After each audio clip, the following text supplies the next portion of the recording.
I'd like to thank our sponsor of today's podcast, Zmanda. Zmanda Enterprise Backup and Recovery protects workloads across your hybrid cloud data centers with deduplication, incremental forever backups, and security. Zmanda typically saves customers 50% or more and delivers double the industry average customer satisfaction rating. Visit zmanda.com to start your free trial today. And now for my conversation with Joe Peterson. Welcome back to Data Protection Gumbo. I'm your host, Demetrius Malbro, and we have a special guest on today. I have the Vice President of Cloud and Security Services at Clarify 360 on, Joe Peterson. Joe, welcome to the Gumbo. How are you today?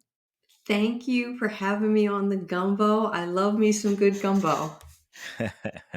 Yeah, you just reminded me. I think I need to go make another batch today. So, Ah, yeah.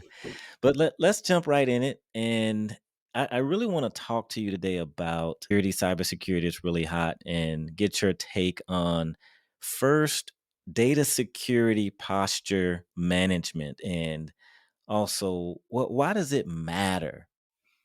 yeah. Well, it matters because we all learned about AI. It all sort of hit our desktops, last April. It's been around for a long time, Hmm. but many times teams get busy and labeling data wasn't a priority, right? That Right. can get kept getting kicked down the road. Well, now Hmm. we have AI and companies, enterprises are using it, and we've got private and public AI, right? And so Right. the last thing they want is they don't want their mission critical or company jewels, as it were, out in the wild. Hmm. Right. So, we take a step back and we old school it and we start to think about what is our data security posture management. And the net of it is, it isn't just one thing, it's this combination of practices and technologies that are used to assess, monitor, and reduce the risk of data residing in cloud data stores, right? Hmm. Or Hmm. AI data stores for that matter. So if you think about it, if you consider that 47% of companies have at least one exposed cloud hosted database or storage bucket, and over 20% of those exposed cloud environments contain sensitive data, now all of a sudden, and then you add in that AI picture that we were just talking about, data security posture management is getting more attention. It's becoming more Yeah, critical. yeah, that's a huge number. 47% of companies are exposed with at least a hosted database, one hosted database, or a storage bucket. It actually may even be higher than that. But I know studies are all taken from a subset of practitioners and executives, et cetera. But I really want to get to the root of your thoughts around the heart of, like, what's at the heart of data security, and maybe some of the prevalent things just overall behind why organizations should really take this serious. Yeah, it's easy. It's access. If you Mm, think about it, access overrides every other data security control, right? okay. Who's got access to stuff? And that's where things get tricky because companies have hyper-connected systems and the information is scattered in different places. So just because it's sort of like a whack-a-mole Hmm. situation, right? Just because you locked it down over here didn't mean you locked it down over there because you forgot, or maybe you didn't know it was over there. And it takes this ton of effort to continuously inventory where everything lives. So if you start out with different types of access controls based upon roles, that makes it Hmm. a little bit easier. You've got to put some thinking into the granularity of the controls because you don't want to not make your users productive, right? You want them to be productive. And it's Right. really tough to do at scale in a large enterprise. My hat's Yeah. off to the folks that have managed to do it well. Yeah. And I was reading some studies as well around, there's been a lot of high profile breaches, and we continue to see them almost every day now, right? There's a new Yeah. breach. This healthcare company, this mom and pop shop, this casino, right? I mean, this is not being, well, basically there's no prejudice around choosing which company will end up being hacked or breached. And so I want to ask you though, but what are maybe some of the questions that, let's say, an IT team or the cybersecurity team, what should they ask about the environment just to make sure that they are doing everything that they can do in order to do their part around protecting the data? Well, to touch on a point you just said, I mean, the bad guys are smart, and my heart goes out to the healthcare organizations that are Hmm. just getting pummeled with ransomware. And Yeah. why do they do it to them? Because they know that people's lives could be at risk, and they know that that there's all sorts of regulatory constraints around their data, and so they go after them, which is just Right. predatory. It's awful, right? But to answer your question, there's three things you want to start to think about. How exposed is the data? If you Okay. can understand both the exposure and the accessibility, that's really foundational to understanding your risk, right? You've got to have those two elements in play before you can really understand risk. And Hmm. then back to access. Who are you granting control and who are you granting access to, right? Every organization needs to really determine that level of access to data that's required. And that helps reduce risk and it helps to control insider threat because insider threat is a thing, whether it's intentional or unintentional, right? Right. As we think about that, what do we want to do with acceptable usage? What's acceptable usage and what isn't, right? The deal here is that these questions can't be just answered by IT or security. I always feel like security is a corporate initiative. Right. So it takes everybody in the mix to really talk about who needs access to what and to put business context around that. And by having that business context, then the IT team can sort of think through how the data is used, how it's stored, and what they're dealing with, right? Right. That allows for that fine tuning, but without everybody involved and everybody taking seriously, it's just not going to happen. Yeah. And you, I think you mentioned AI, right? So, and if you did mention AI, the bad guys are getting smarter. They are leveraging Chat GPT and some of these Hmm. other types of artificial intelligent tools that are out there. And I was watching a video this morning where this young, very intelligent hacker, he was talking about how afraid, and Elon Musk is not the only one talking about being afraid of AI and how fast things are developing. But I really want to find out from you, especially on this whole DSPM solution front. How does an organization really benefit from incorporating a DSPM solution into their overall security strategy? Well, it's going to help them, right? Because back to, before AI, a lot of times we just kicked data labeling down, we just kicked Hmm. that can down the road, right? Yeah. We can't do it anymore. So a DSPM solution is going to benefit an organization four different ways. It's going to give them data protection. It's going to reduce the data attack surface. It's going to help with risk mitigation, and it's definitely going to help with compliance. So let me take and break that down a little bit. If you look at enhanced data protection, a DSPM solution monitors access controls and it enforces measures such as encryption and backup.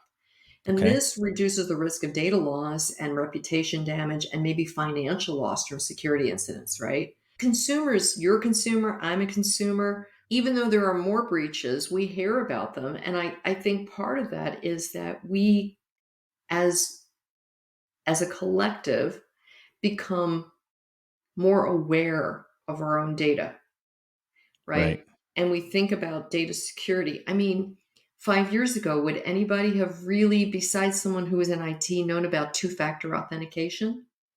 But now we're all Yeah. right. We're all pretty Yeah. familiar with it. We have two-factor on everything, or we should. If as Correct. consumers, we should be able to just two-factor our stuff because Hmm. that reduces a risk. for us, even as consumers, right? And Right. organizations are no different. Many organizations have, I was chatting with the CISO yesterday, a very layered approach to security. And Mhm. so beyond DSPM, they'll go and buy an extra tool, like maybe an extra email filtering tool outside of maybe what their Microsoft license has. I'm not saying there's a right way or a wrong way here. I'm Mhm. just saying that people think about security in layers, right?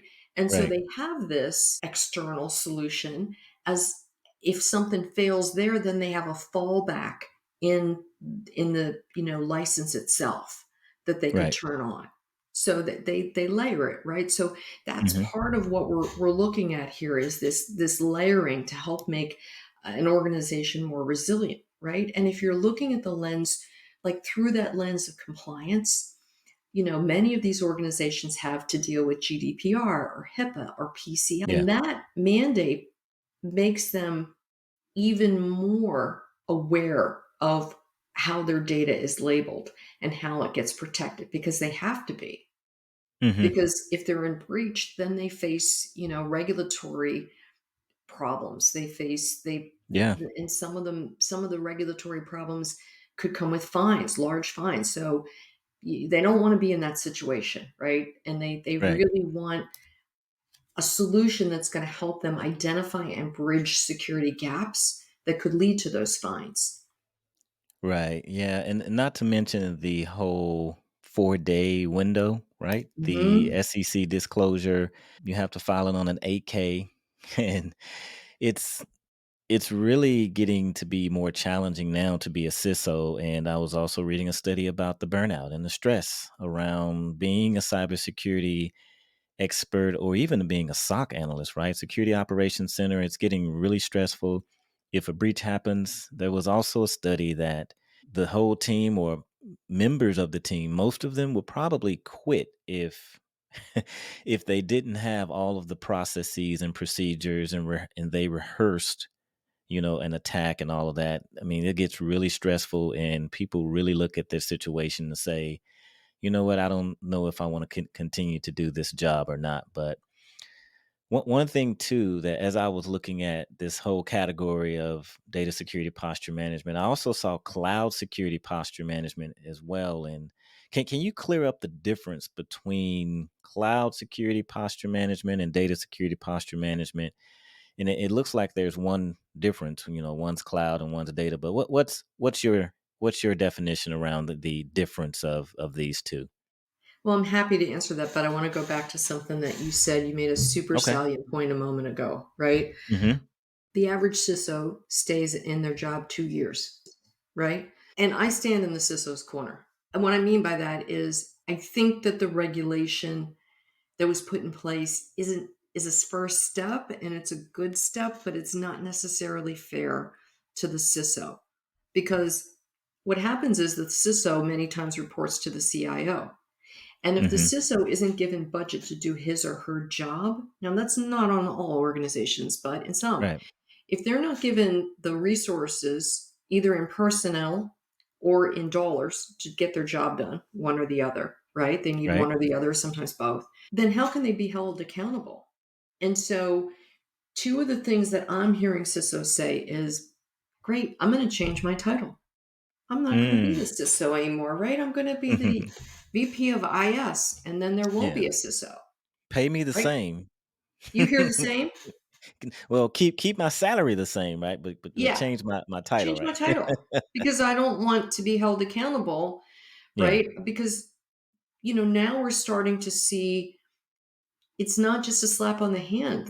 They could be personally Yeah. prosecuted. And then one of the gentlemen that I follow on LinkedIn actually posted the other day about there's insurance now coming out for CISOs. Oh, And yeah. Yeah. yeah, right. Personal protection for CISOs Mhm. in case something like this happens. So, something bad happens and they're held personally accountable, that they don't lose everything that Yeah. they've built their entire life working for.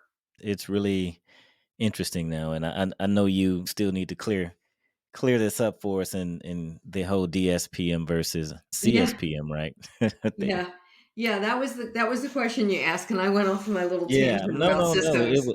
It was well needed because Uh, it's the human side that right. we tend to forget because when you're talking a breach, you're talking humans that are actually living it and going through it. And yes, I may work for a vendor, but there's someone sitting there sweating, trying to, you know, stop the attack, segment the network, and just basically figure it all out to try to minimize the damage and, just continue to operate so the business doesn't literally go bankrupt or go out of business, right? Because I think there's a healthcare organization right now. Their systems are still down. It's been 3 weeks they had to shut things down, and they are still working to try to bring the systems up because the bad guys are still in their network. Hmm. And there's another one. Not going to say any names, but Yeah. if if what I'm reading is correct, there was a $20 million payment. Yeah. 20 million.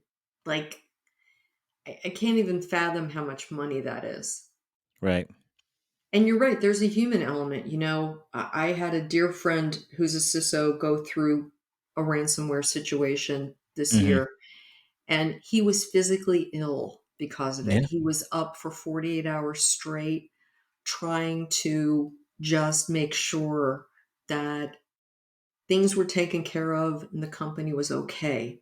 Right. But I mean, they're people. They're people. But you asked a question, and I just so think about it this way: DSPM solutions ensure data privacy, integrity, and compliance. And if you contrast that with CSPM, that really revolves around securing cloud infrastructure and services. Mhm. So Okay. it's more an emphasis on configuration and monitoring of cloud environments to identify and rectify vulnerabilities, compliance violations, misconfigurations. That's sort of the difference between the two.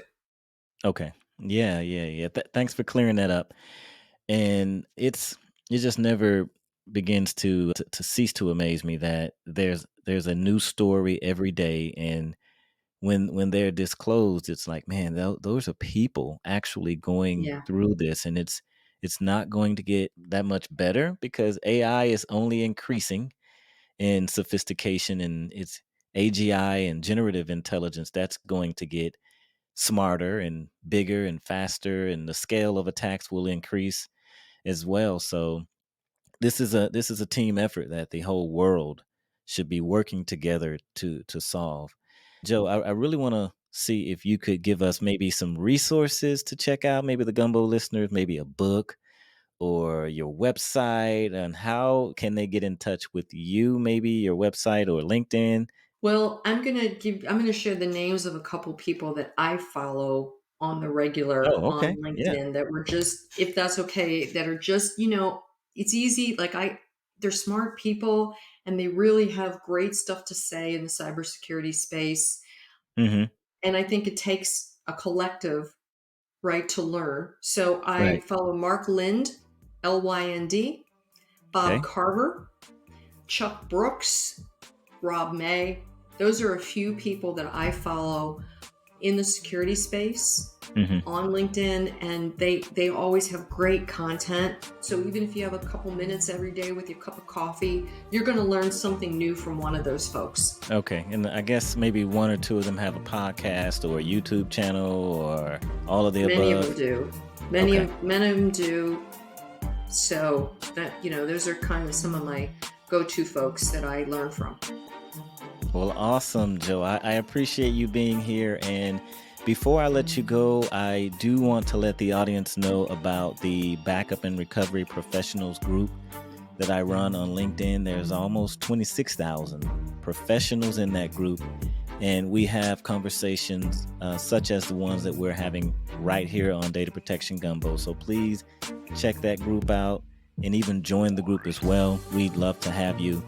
And don't forget to hit that subscribe button if you're watching on LinkedIn, or give us a like and a thumbs up. So, Joe, thank you so much again for being a guest here on Data Protection Gumbo. Thank you for having me.